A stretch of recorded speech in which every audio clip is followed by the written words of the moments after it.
अर्धा माणूस होता, फुल पगार होता. आता फुल माणूस आहे आणि अर्धा पगार आहे.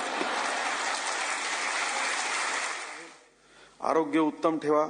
आरोग्याचे 3 घटक आहेत.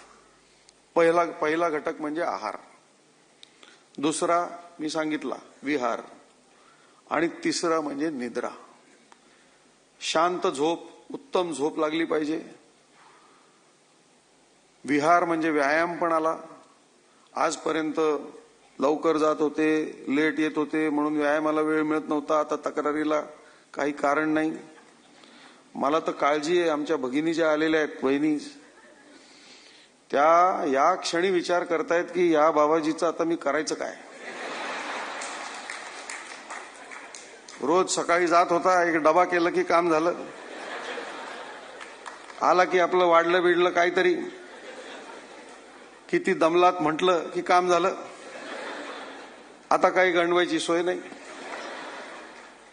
आतापर्यंत माणूस अर्धाच मिळत होता.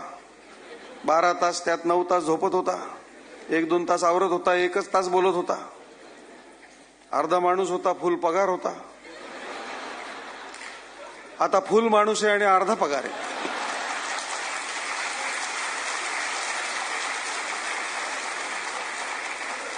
तर ताई, तुमची विवंचना मी समजतो आणि म्हणून तुमच्या सगळ्यांच्या साक्षीनं रिटायर होणाऱ्या सर्वांना सांगतो की आतापर्यंत त्या जसं काही सर्व चालवत होत्या तसं त्यांना चालवू द्या.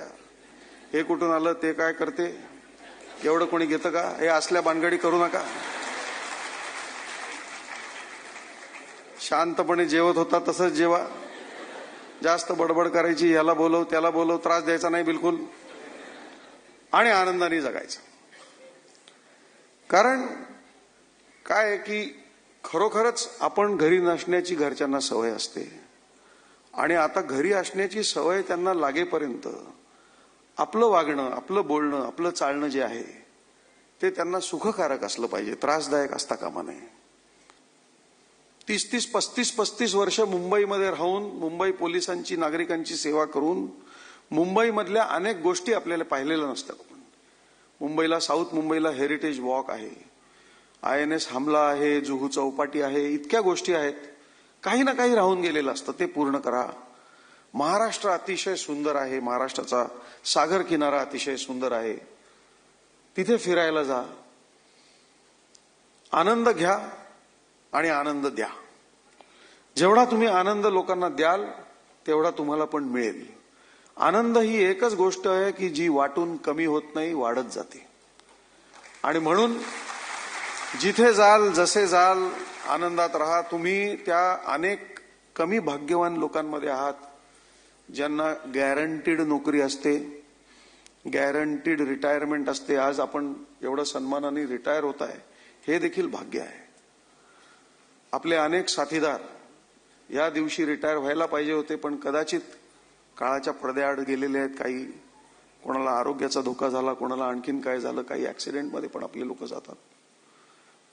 आपण भाग्यवान आहोत की आपण आज या कार्यक्रमाला उपस्थित आहोत, सन्मानाने रिटायर होत आहोत.